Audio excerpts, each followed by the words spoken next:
Thomas Library.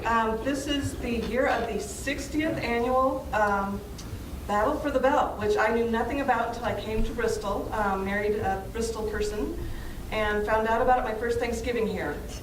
One of my coworkers suggested we have this program, and I thought it was a fantastic idea. It's, Bristol is such a sports community. It's wonderful. The sports are promoted and very much people participate, and they also support the sports here in Bristol. So we're very lucky to have a wonderful panel here. I'm going to let Bob Montgomery do the official introductions, and he's going to take over for us. Thank you so much, Bob, for agreeing to do this and pulling everything together. I couldn't have done it without you. And please be sure to enjoy the refreshments and look at the programs that are lined up in the back of the library. Thank you. Thanks for coming, gentlemen. Teresa is a member of the Beardsley family, who we all know, well-known Bristol sports family. And she's been a great volunteer herself for the Challenger Day, and just a good person doing a great job here. Thank you. The Thanksgiving Day games in Bristol back in the 30s and 40s and early 50s were played between the semi-pro teams. Bristol High at the time did not play a game on Thanksgiving Day.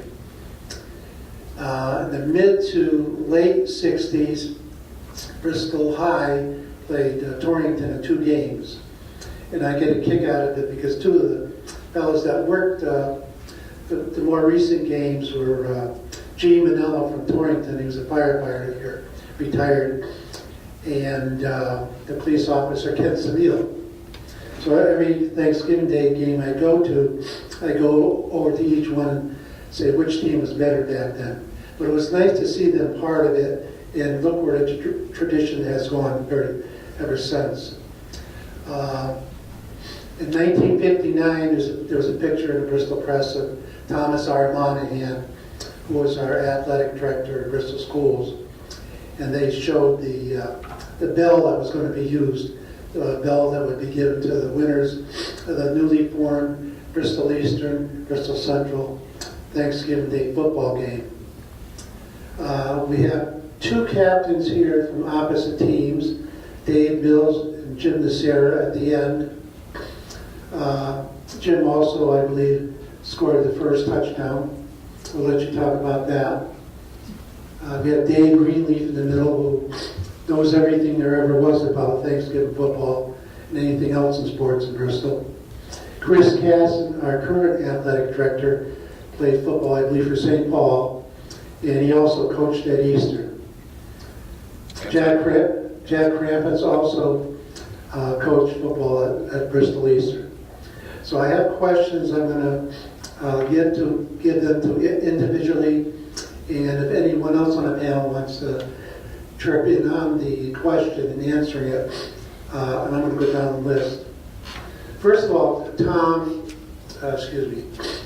Mr. Nocera, Mr. Mills, as playing the first year, and I think about this all the time, you were teammates the previous year, and then to go 1959 as seniors, be captains of your respective schools. How did it feel? You're playing your friends, your former teammates. Dave? Awful. Awful? Awful. I'll tell you why. I mean, again, it was a difficult senior year. I don't know how Jimmy felt about that, but it was difficult. It gave more kids an opportunity to play, and certainly it was difficult knowing that we went 0-9 that year. Jim, I don't remember, was yours 2-7 or 3-6? 3-6, sorry. Yeah. Which was a huge success back then. And obviously it was difficult for us to work our way through the year. We had a lot of new players that took part in the game. But obviously it was a thrill to be a part of the first Thanksgiving Day game. So, a long time ago. It was a good time. Seems like yesterday. No, it doesn't. I was a freshman at the time, and Dave was one of my heroes. I won't embarrass you to say you still are, but as a freshman looking up to the senior captain of the football team. Jim, what about you? Well, I mean, I would agree with Dave 100%.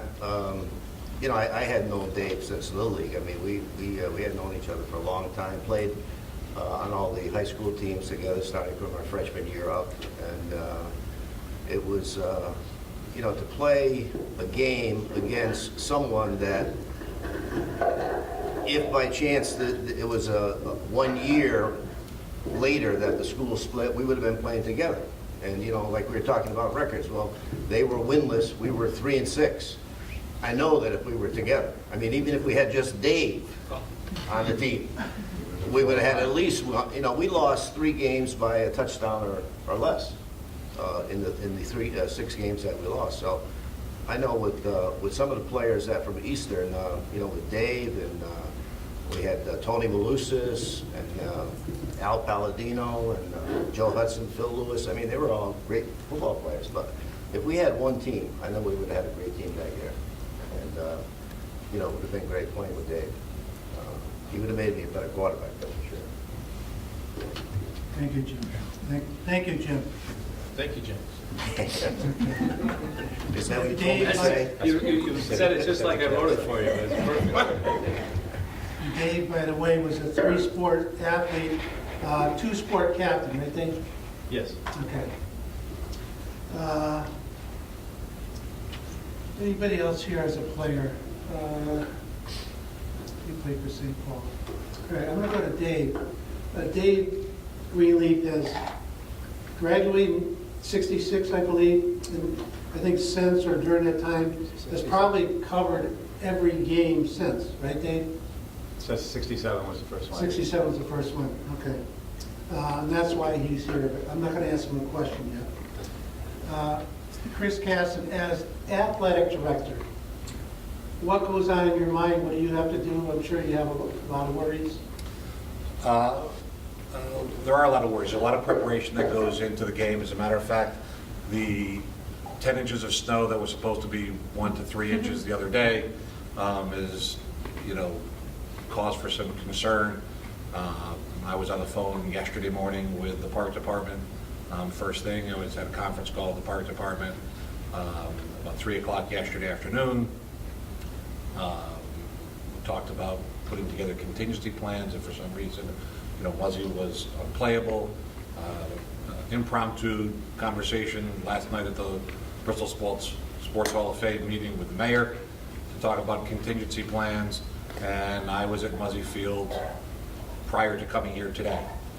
They're actually, the park department is working hard. They're out there snow blowing and plowing the field to make it playable for Thursday. But again, there's just a lot of moving parts that go into it. Not only you know, getting our teams, our coaches getting our teams prepared, but getting our players there. It's not just about the players too. We have the cheerleaders, we have the band. We've got to make sure that we have enough personnel, our police and security from our schools, to make sure that all the fans are safe. Our medical staff. You know, there's ticket sales, pre-sale ticket sales that go on throughout the community, at our schools, and then just the logistics of making sure that, you know, all the events go off, the senior ceremony prior to the game, the band coming on the field for the national anthem, and starting on time. So logistically, there's a lot of moving parts, but you know, we're lucky to have a community that really supports this event, works hard together. I, again, just really couldn't do it without the support of the park department and the city. You know, we've gone through this several times in the past, and they've always kind of come through for us, and again, we appreciate everybody's support. Thank you, Chris. I like the idea that we have somebody from Bristol as the AD. Chris does a great job. It's not 8 hours a day, 40 a week. He's out there all the time. And things are always coming up, so thank you for what you do, Chris. I'm going to throw a question at Dave Greenleaf. You've been there through all the big games. I remember one year, I think one team was unbeaten, and the other team won 2 or 3, 4 games, and the team that was unbeaten lost. You remember what game that was? 1973, 1974, Okay, so there's no guarantees. and a bunch of other teams. And even this year, Central has a much We've all better mentioned. record, but it's not guaranteed. Go ahead. Yeah, there's been, I think we counted one time, probably 6 or 7 games where somebody got knocked out of the playoffs, teams that had been expected to win. They got knocked out of the playoffs because of the Thanksgiving game. The most recent one was the tie game, the last tie game ever played in the state of Connecticut. What year was that? 2006, yeah. Okay. Aaron Hernandez last year. Okay. But I think the two you're talking about would be the Fran Richardson kick return, which was 73, I think, or 74. Yeah. 73 or 74 when Central was undefeated and Eastern came back and won. And then the next year, again, same thing happened. Those were probably the two closest, biggest upset games. But there were a couple of times when Central knocked Eastern out of the playoffs a couple years later. So there's been a number of those games where it came down to the final game. Somebody needed to win and they didn't win. So the team with the best record hasn't always won. That's why if somebody asked me who's going to win Thanksgiving Day game, I wouldn't put money on it. That's why the press makes me predict. I don't like predicting, but they make me predict every game. So I predicted 2-0 one year just to spite them. Thank you, Dave. Dave Mills won the state championship in 1988. How did it feel as a coach to win the state championship? And it's the only one, I believe, right through all the years? Yeah, it was a great thrill, obviously, to be involved in that. And I still remember Jack Krampitz's comment after we won the game, because we were getting all kinds of accolades about the team and our staff, et cetera. And 2 years prior to that, I think we were 3-6 or 4-5, something like that. Instead of being 10-1, Jack came out in the paper saying, well, we did a great job, but we're still the same idiots that we were 3 years ago. So, it kind of, you take the good with the bad, basically. And that game, it's still, actually, it's up on film from the Sports Hall of Fame. You can watch it anytime you want to watch it. It was a great thrill, and obviously, we had some terrific memories, and a nice crowd. I think we had like 3,500 people at Hall High School. It was December 6th, I think it was, 3rd. I don't remember the date exactly. But it was a great day, and we were behind twice in the game. We fumbled the ball like in the second play of the game, and they took over and scored, and we came back to go ahead. Then they went ahead, then we went ahead, then they went ahead, and we went ahead at the end, obviously, when it counted. So it was a huge thrill. And you haven't mentioned the fact that your son was the quarterback. He did play quarterback, Yeah. and he did okay that game. I was going to ask about that. Father and son, what was it like playing? Oh, it was with your son? fantastic, obviously. You know what I mean? It was a great thing, and I was hoping, upon hope, to turn the subject to volleyball this year, where my daughter was coaching and her daughter was playing, and it would have been great for her to win a state championship, which would have been wonderful, but it wasn't meant to be, so it didn't happen. But no, that was a thrill, certainly. Very difficult situation sometimes, in that, does the kid deserve to play, or is he playing because the father's the coach? So luckily, he had some talent that was made the decision a little bit easier. So that was good.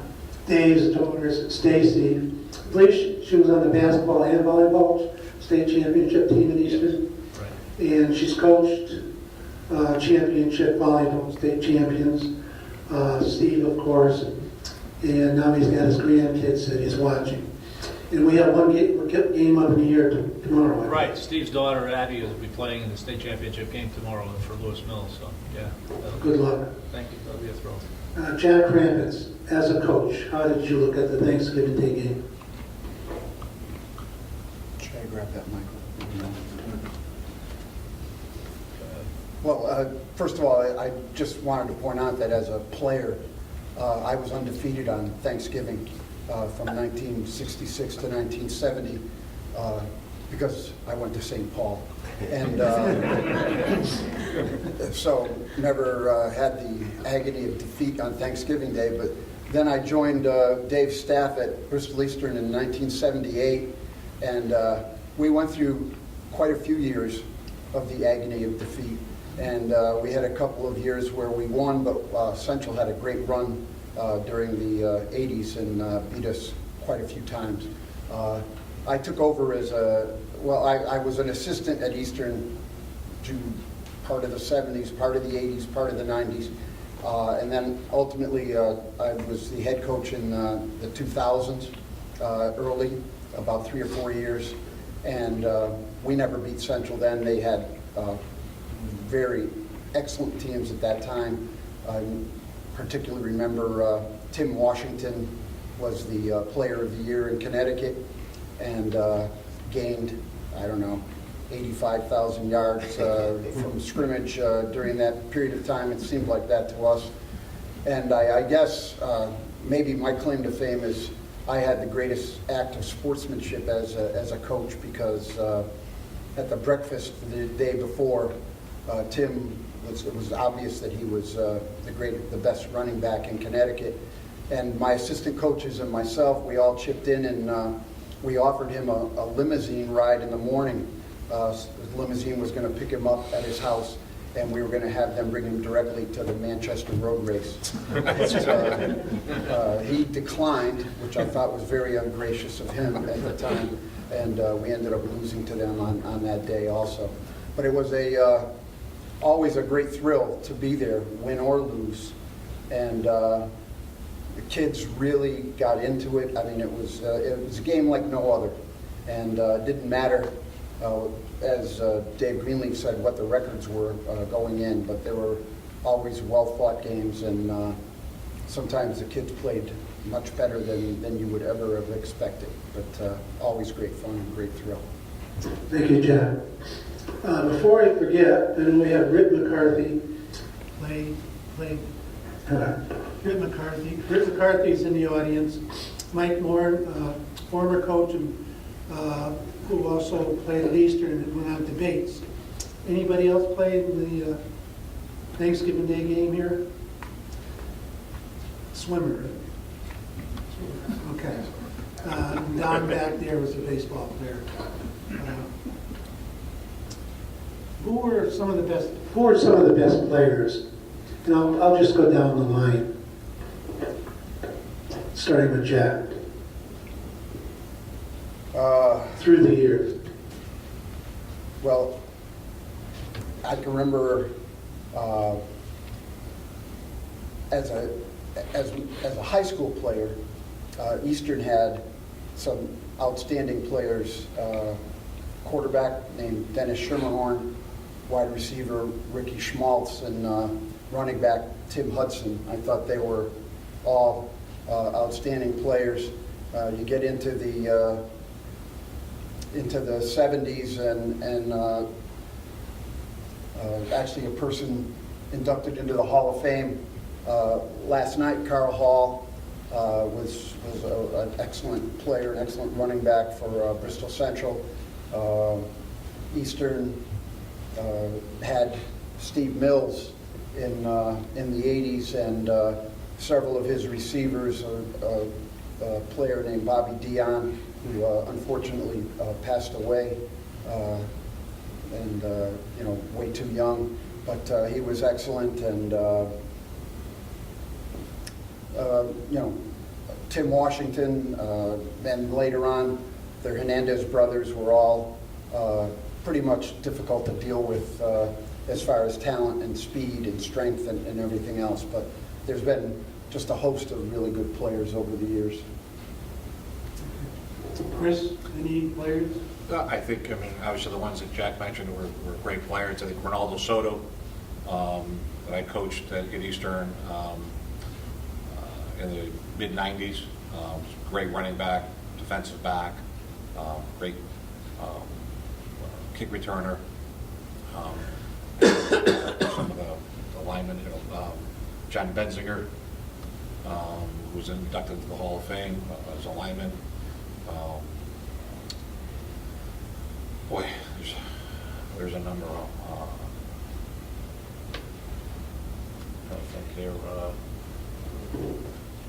Dave, can you name any? I give you And some. not just You're Central. going to steal mine. I was going to say, Dennis Schermerhorn came to mind. Probably the best quarterback performance that I've seen in a Thanksgiving game. Anyway, throwing for over 300 yards. Timmy Washington, obviously. Another guy that was inducted into the Hall of Fame last night, John Petke, had 2 touchdown runs of 75, 80 yards in Thanksgiving game. But I'm going to get a little bit more recent than that, because I think after Timmy Washington's 300 and something yards, The next best performance was last year by Nathan Hickey. And Nathan Hickey's doing some stuff for Yale now, so he's right up there. Jim, who were some of the best players in the first game? You could count your team. Dave Mills, Jim Nocera. Besides that, and also, you scored the first 2 touchdowns or the first? First two. First 2, now that's amazing. It was the only two. They were the The only two. two. Well, you mentioned a while ago Ken Samil's name. Yes. Ken played in the very first Thanksgiving Day game against Torrington. But Ken is my brother-in-law now. We married sisters. My wife's sister is Jackie, and so Ken and I are brother-in-laws. And we always argued because Ken scored actually the first touchdown of the first Thanksgiving Day game. He played center on defense, intercepted a block pass, and ran about 30 yards into the end zone, which was the only touchdown he ever scored. And so that's an argument that we always have, that he actually has the first touchdown. But there were some good ball players. I mean, Phil Lewis played that year. Tony Malusis was another good halfback. Al Palladino. Well, Ronnie Jenkins was a good halfback. Unfortunately, he broke his leg that year, so he didn't play in the Thanksgiving Day game. Eddie Lodovico was end for Central, and I don't remember the other end other than you, Dave. Yeah, the Abrasays? That was No, they were before. They were They played with Rick. Yeah, they played with Right? Red. That's Yeah. right. Appersays played with you guys.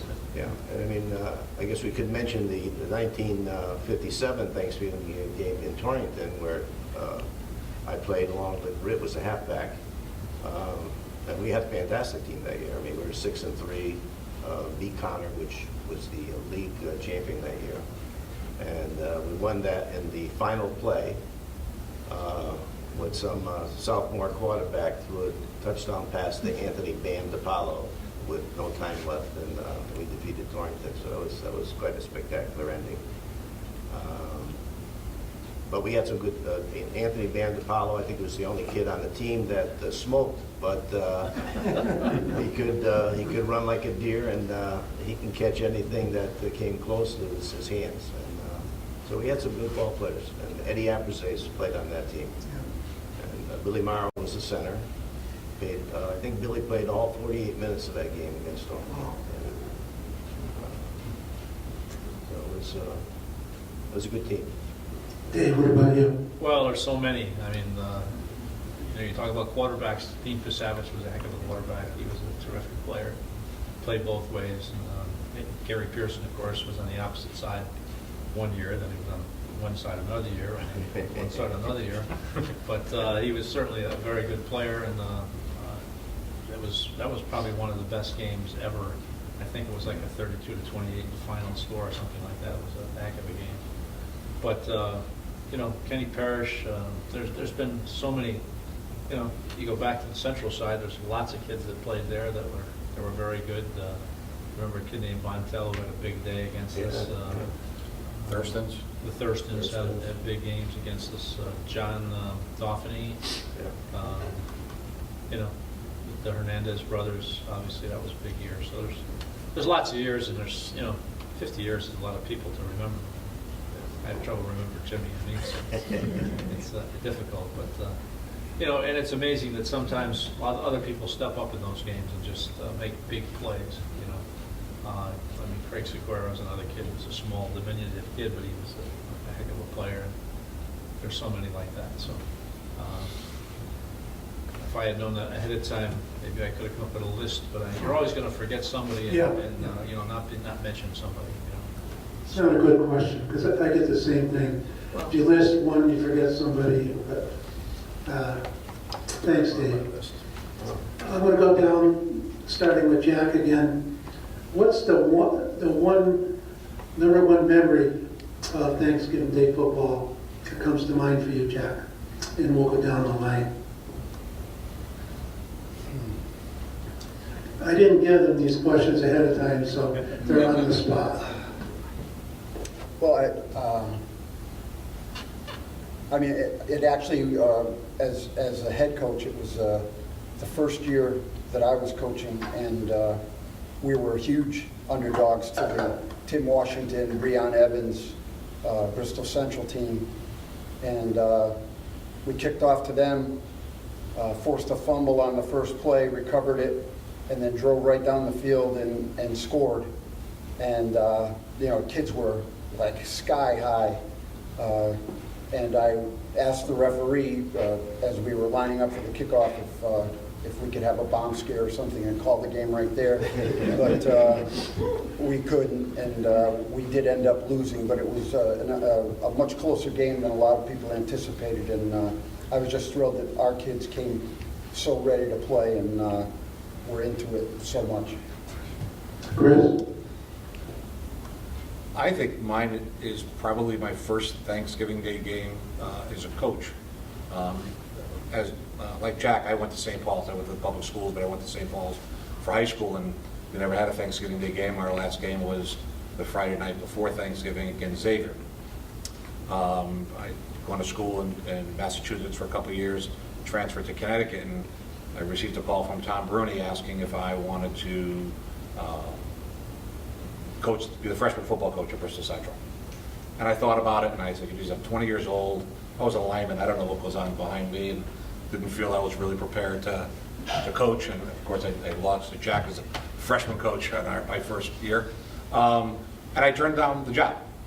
And they called me up and asked me to come to the school and meet with them, and took me on a tour of their locker rooms and their equipment room and so on. And I saw bulletin boards with all type of photos and memorabilia from the Thanksgiving Day game. And I said, you know what, I've been to the game so many times, but I've never been on the field. So I said, I'm going to take the job because I want that experience of being on the field on Thanksgiving. And I did it, and I was hooked. And I coached at Central for 7 years, went on to be the head coach at Eastern for 7 years, came back and volunteered another year. And just being on that field on Thanksgiving, the stands full of people, the bands, the cheerleaders, it's just an incredible event. So I think probably my first time on the field in 1983 was probably my most fondest memory. You got Dave? It's been so many. I guess just like everybody else, the first one probably comes to mind the most. The first game that I actually covered for the press was that 1967 game, because before that I was still a student and they wouldn't let me do it. But, that was one of those games, one of the games that was postponed from Thanksgiving to, I think it was a Friday morning at that point. And Central won the game 8-6 with an extra point late in the game. But as a newspaper person at that point, I got to stop the presses. I very rarely got to stop the presses because back then the press was an afternoon paper, and the game ended at about 12:30 or so. I made a quick phone call to the press. You know, we got a score, and this is the score, and they actually stopped the press and changed the front page and put the score on the front page. So that was my one time I got to stop the press. That would never happen now. They would never stop the press for a high school game. But they did back then. They might not cover it. Dave, you've been writing for the press for about 51 years, is it? 52? Yeah, something like that. So he's been there, he knows. Jim, what memory, your top memory, other than looking back at Mr. Mills when you scored that first touchdown? Well, you know, I lived right across the street from Lizzie Field when I was growing up, so out of my front window, you know, I could see the field. And so as a young kid, I was always over there, you know, watching the high school players. Remember when Yash Redmond played, Yes. and guys like that. And I can remember when my older cousin, a kid by the name of Sal Akampora, was the first kid in the family really to play football at Bristol High School. So to you know, be playing at Muzzy Field in front of 3,500 people, maybe the biggest sports event that we have in the city, was it was quite special. And you know, I mean, certainly being the first person in the history of the game to score the first touchdown is something that can never be taken away from me. That's a record that can't be broken. So it feels kind of good when you think about it. And, you know, you always relive those glory days. So when I knew I was going to be on the panel, I went back to to look at the article in the newspaper and, you know, saw this little 16-year-old kid ringing the bell the next day in the front page or the sports page, brought back some fond memories. I know my memories are a little bit more fonder than Dave's, as we mentioned, you know, but the other thing that happened that I thought was special was we had a kid by the name of Dave Pirog who went on to play at the University of Cincinnati. He's a big kid, and for the last few games we put him at fullback. And at the time he was probably about 6'2", about 230. And it was his birthday that day, and he scored the 2 points after the first touchdown, so that's how the score became 14-0. So that's my recollection. Dave? There's so many. I was involved in a lot of the games, certainly. Going back to the first win, which was terrific when Mark Dunn had a huge game playing back then, until the last one. The unique thing about Thanksgiving, and if you go back and listen to my 20-minute talk at the Sports Hall of Fame dinner, you know, I mentioned some of the things that go on. I don't want to be repetitive, but it's so, the traditions that are started and carried on through the football game are just amazing. I mean, and that's the unique thing about football and about the game, in that, you know, you start off where you have a week and a half to get ready for the game. So there's the mental aspect that you have to deal with. It's the only time that the school really gets involved in the game. You know, it's a big deal. So whether they're making signs or whether it is with the class, who's going to be the queen and all of this. And then, you know, just the preparation of what you do at practice. Each day you end with a little something different. It's always an emotional thing for the seniors, obviously, because it's their last game, the last time they're going to play on a high school field, and for most people, it's the last time they're going to ever play football. So it's the build-up is just incredible. And as I said that night, and I think any of us have been involved in it, the thing that you can recall in your mind, you can vividly see and feel and smell still. I'm sure you can still smell the locker room at Muzzy Field. You can still smell the locker room at Bristol Eastern or Bristol Central in preparation for it. You can still remember the bus ride going down to the game and getting off the bus, and as I said then and said again, just hearing the cleats on the concrete walking into the room. You can see when you drive. We used to drive and come up Jacob Street. And, you know, normally when you're taking a ride up there, you know, there's no cars on the side of the road. But you come to the big game like this, and all of a sudden the cars are parked all the way down to the end of Jacob Street. You're driving up through there, you can see people walking in, etc. I mean, it is just absolutely incredible. You know, you're looking at your teammates, and they have a look on your face, and you've had a meeting the night before where you're talking about what's going to happen, how much the game has meant to you, what you're doing, what you expect. And that's an activity that most people don't ever get to do, and that's what makes the game so special. I mean, I played other sports, and there is a build-up, but there's never the build-up that you have for a week and a half. And then, obviously, when you go out on the field and you see everybody marching around the field, you see the other team, you see the mud on the field that's there, et cetera, that you know you got to play in, but that's all part of it, you know.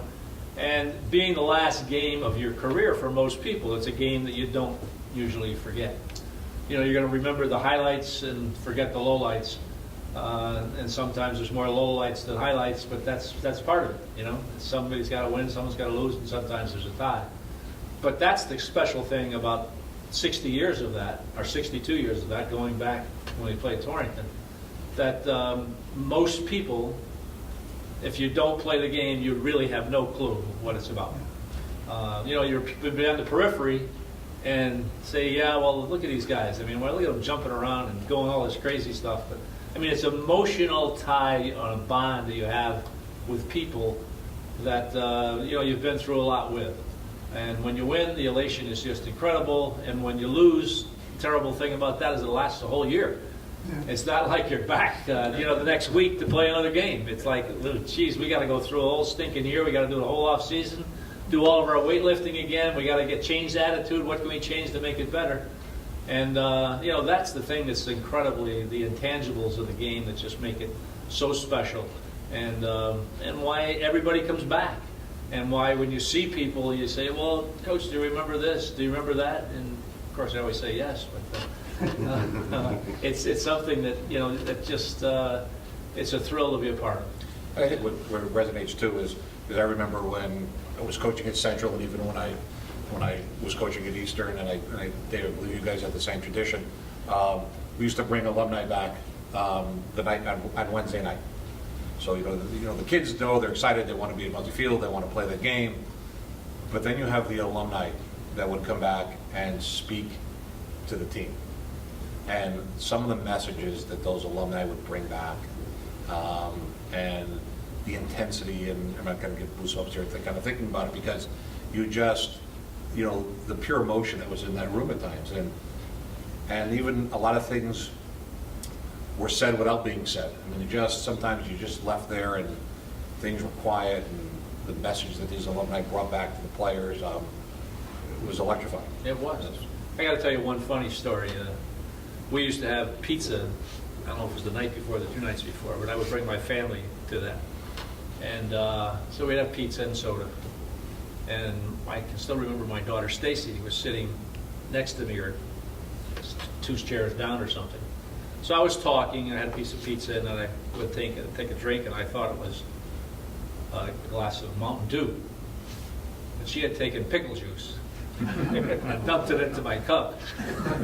So when I reached over to grab a drink of Mountain Dew, it was pickle juice that I had drank, thanks to my daughter Stacy. So that's something I always remember about that. You know, a little levity, because obviously when the team saw that, everybody kind of broke up and saw what went on. But again, that was just all part of the whole tradition. Not the pickle juice, but just you know, having people there and saying things that most people don't ever say to each other. Let's be honest, right? You never tell somebody you love them so much, that you're being with them and you care so much about them, and except in a situation like that, it really is very emotional and very special. Does anybody from the audience have a question? Go ahead. I'm new to Bristol. I've only been here for 7 years, but when we first moved here, we were talking about this bell thing, and I'm like, first of all, my question is why Thanksgiving Day? Have you always, it was only one high school, right? Did they always play on Thanksgiving? And how did Central, like, when did that start? Yeah, that started, well, the game we're talking about between Eastern and Central started in November 1959. We had one high school at the time, and they built Bristol Eastern. So Bristol High became Bristol Central. Bristol Eastern was a new school. So this team was divided, the schools were divided, and that started this, which is, like I said, Jim said, one of the key, or maybe the most important thing in Bristol sports-wise. We do have Little League and other things. Does that answer your question? Yeah, and Why the bell. Thanksgiving? Why a bell? Oh, good question. Okay, Roger Gay had a good job at BristolPress, which was one of our top employers at the time. He donated it to Mr. Monahan, I was told. It had been a school bell, I believe, from up north somewhere. And Mr. Gay donated to the game for the winner to take home. That's how it started. It belonged to his mother. It belonged to his mother. But why Thanksgiving? I think my mother always tells me, you know, when she was in high school, which was a few years ago, Bristol High used to play basketball. That used to be opening day for basketball on Thanksgiving. He used to play the first basketball games then, and then, you know, and the semi-pro teams played Thanksgiving morning in Muzzy. Then they kind of died out, and the high school, I guess, took over. Is it the same bell, or is it changed? Yeah, It's still Same one. Yeah. And the school that gets it puts it in their showcase in the hallway. Yeah, my daughter's a senior at Central, And and what's her name?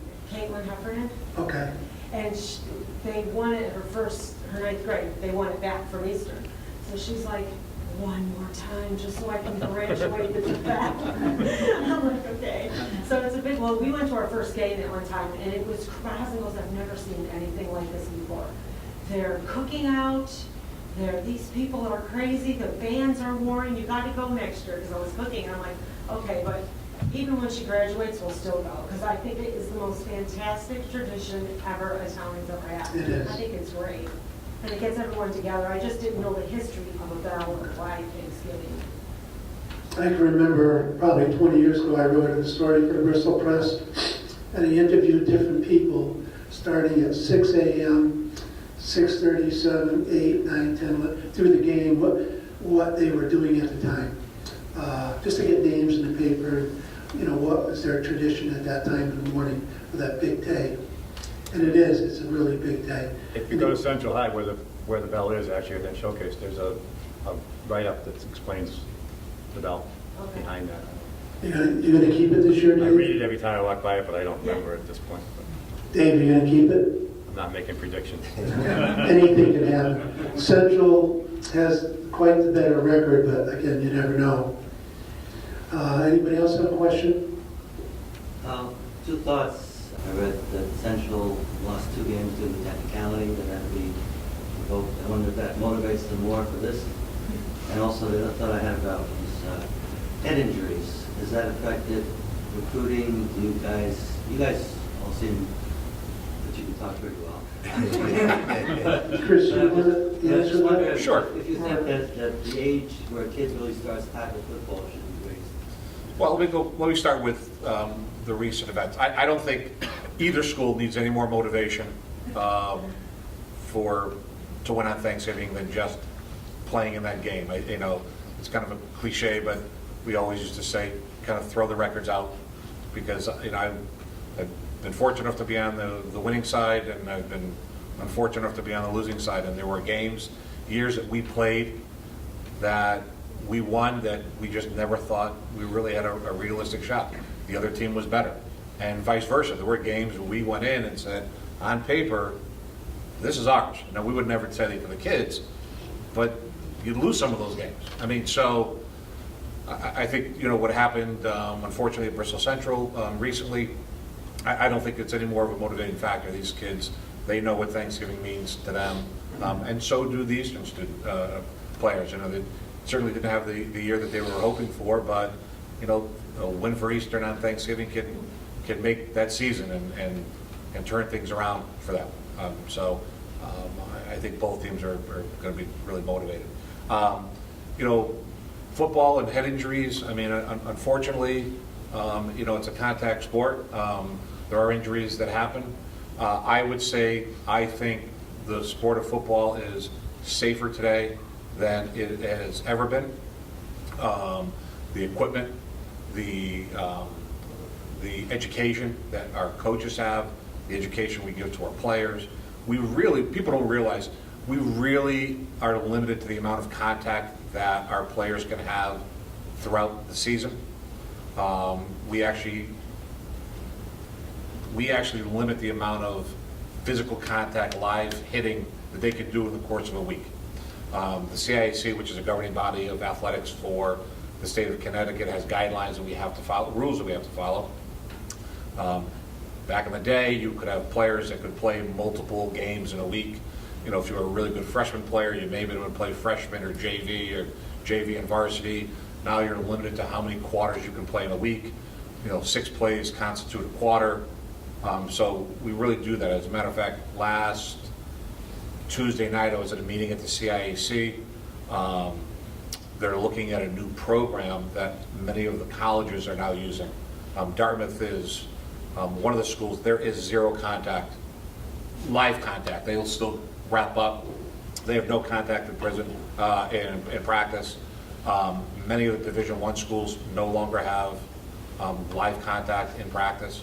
And they're the CIAC is looking to potentially adopt that type of a practice format in Connecticut. So again, I was just at a workshop last Tuesday, and it's something that they're going to continue to look at. But we certainly are very mindful of that. And are there concussions that happen? Yes, but I think we do a great job to minimize the risks. What age should kids start playing? Should that be raised?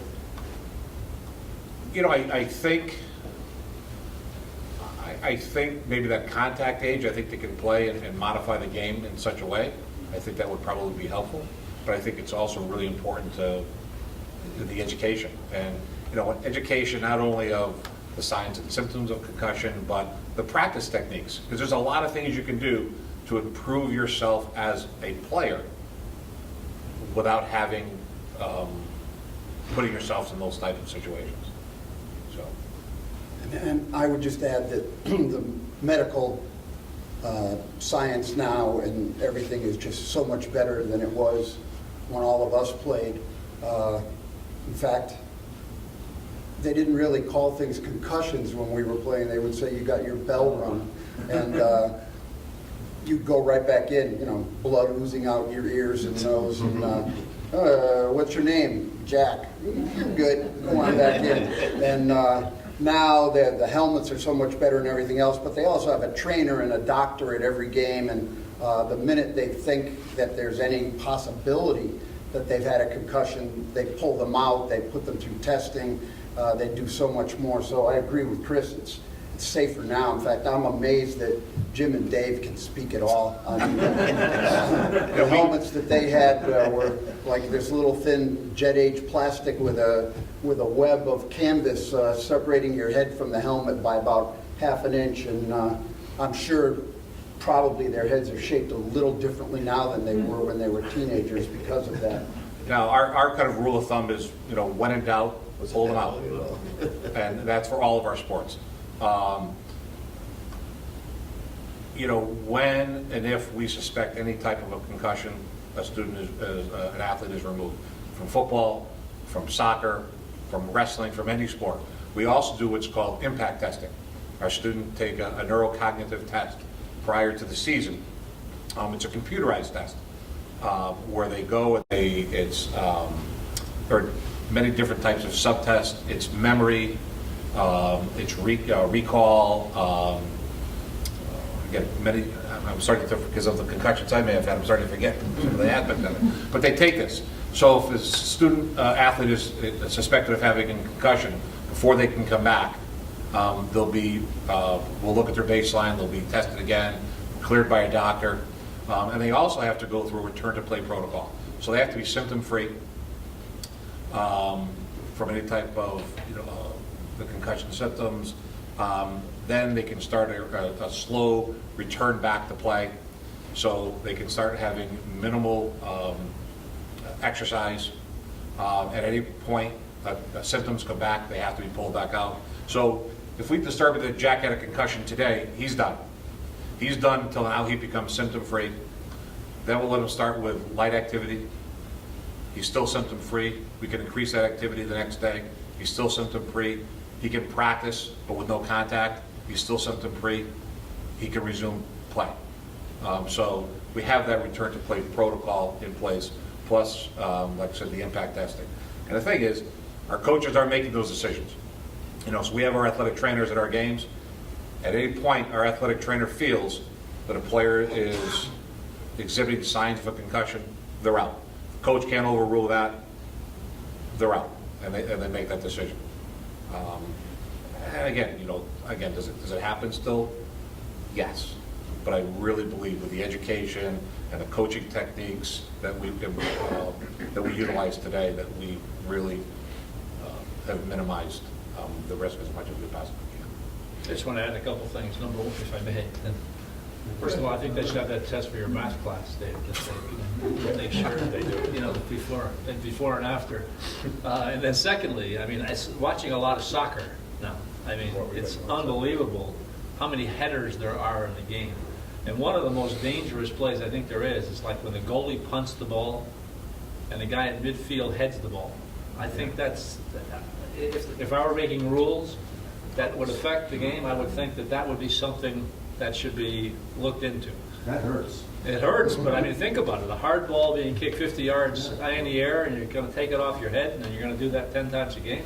Because your grandson does that 10 times a game. Well, that's stupidity. That's because, but I'm just saying, it's just something that I think should be looked at. You know what I mean?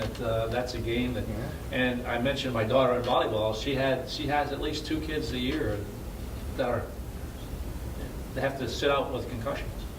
And we actually track concussions for all sports. We were part of a system called the Rio system where they were doing it statewide. Now the CIC still has a database, so anytime one of our student athletes regardless of the sport, is diagnosed with concussion. We enter that into a database so they can see trends that may be occurring, and if there need to be modifications to rules or contact and so on, it's done. I just actually purchased a couple of these for our football teams this year.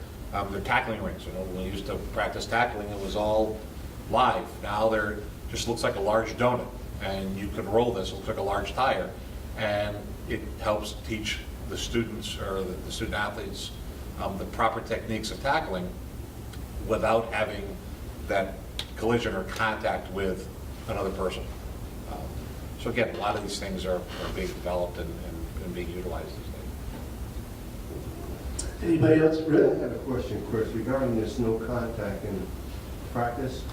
I know when you all played, the philosophy then was the more contact you have, the better it was, the better prepared you for the game, because during a game, you're going to get hit on offense, you're going to get hit on defense, and then if the coaches didn't harden your body to getting hit, and getting used to getting hit, that you wouldn't be ready for the game.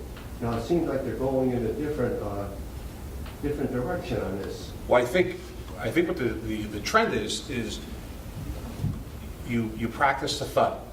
That I'll go up and I'll wrap you up, but I'm not going to take you to the ground, because the concussions, oftentimes when they're happening, it's happening when the head hits the ground.